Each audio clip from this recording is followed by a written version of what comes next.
Good afternoon from Yami TV. Wishing you all well, sending plenty of love your way as usual, and hoping your weekend is going the best it possibly can.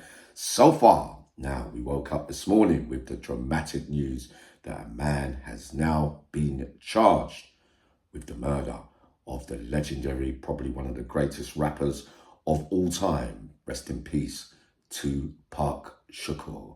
Over 27 years ago now, and he talked his way into a courtroom and a possible big trial that will have, I believe, a lot of legal wranglings. Now, I gather, and some of you let me know if I'm on the right track or not, is that he believed through some kind of agreement that he had federal immunity from ever getting charged with the murder of Tupac Shakur.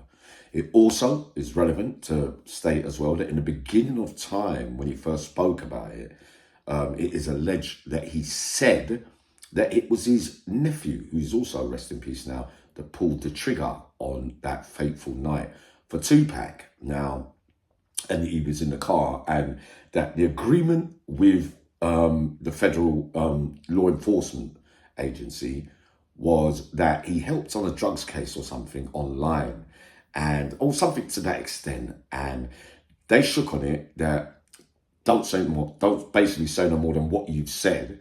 So the agreement is meant to say, but he's been on that DJAD show, that big platform, and talked more about that night with Tupac and his part in that, and also in an autobiography as well, where he adds more to what the original agreement was with the law enforcement agencies, meaning that he's put himself more in the frame than he did and what he had originally said in the beginning of time. So what we're saying on Yami TV is that, has he talked himself into a charge? Well, obviously so, because if he doesn't say anything, he can't get arrested for it, because as far as I know, there wasn't really much more evidence apart from the word of his own mouth. Yeah?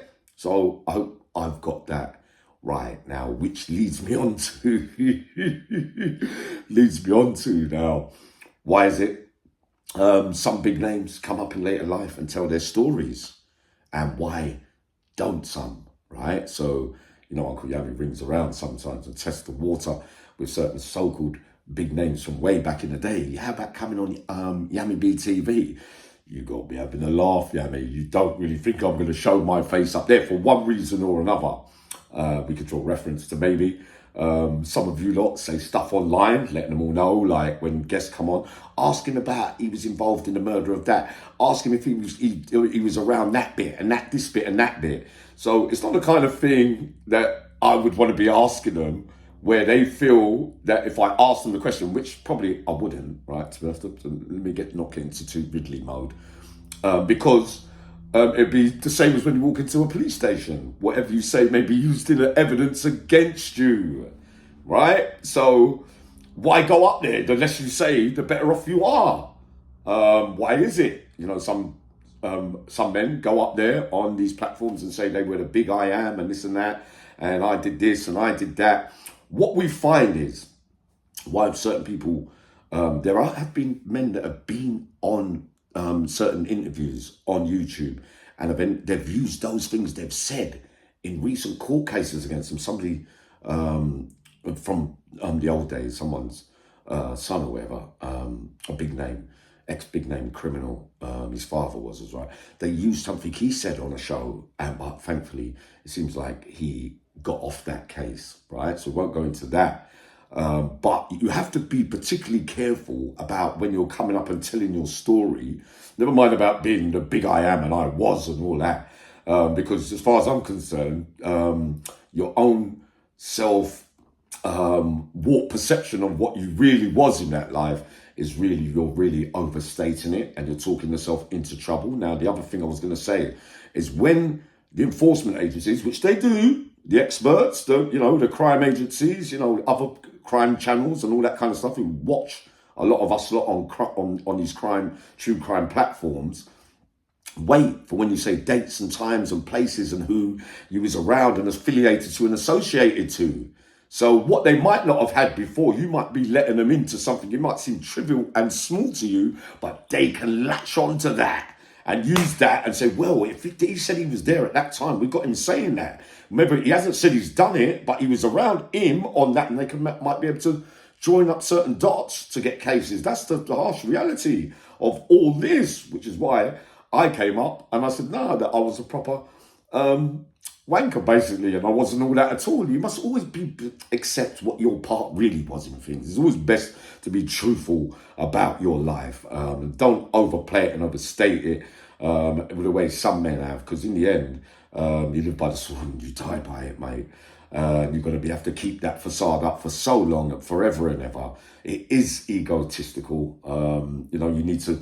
No one was really that great, if you get what I mean. And then what happens then is you say, yeah, I met this one, I knew that one. And then you never, because it's more, once again, is I was really part of this and part of that, when you wasn't, because you didn't really know them like that. So you'll get found out there as well, because it could be forgiven. Maybe I've made some slips up here during the early journey of my social media thing, through drugs, people pleasing, etc., etc. We address those things. Some men find it difficult to come up and say, no, I was wrong. I didn't do that bit right, and I did it because of those reasons. People either like it, love it, or they lump it. It's as simple as that. You do all I could do, me personally as a man, especially since I've been clean, is make sure that I don't shortchange the public, and make sure that I'm careful. We know I'm good at swerving things anyway, because a lot of my stuff and the men that I bring on, we talk of things they've been convicted on, that they pleaded guilty to. They're well-known fights in prison. They've already been nicked for them. The whole world watched and saw it. So it's not like we're saying anything that anybody doesn't know. And if I have made mistakes, I'll take down the video, mate. Never mind the views and that kind of thing. And touching on what we was talking about yesterday. Sorry that I got a bit Ridley yesterday with that video. Many of you got onto it and worked out what I was trying to say. My man once said to me, Yami, I think you're the only one that knows what you're talking about. Sometimes I think he might be right, if you get what I mean, sometimes. But clarifying yesterday, dannychristie and paulV are actually smart, because time's been gone on. We got involved in a few spats online, little small silly ones, Jamie, but you lot have always praised me for not getting involved in the snake pit, the shit pit, where a lot of the shitters go in all together and they're basically calling each other this and that, and we've got this on you and that on you and all that. So that's what that pit's for, and that will attract some kind of audience, but you're just going to get tied up in knots. It's not a good message for anyone who wants to learn from the lives that we've all led, if you get what I mean. Or even if you haven't led that life, you're giving some kind of positivity out. So you lot praising me for not getting dragged into. And why didn't I get dragged into? Because that's exactly what they want, and what the shit pit means. They need you in that shit so that they can get you involved in the mix as well. What I was saying, and many of you touched on this, dannychristie and paulV was smart.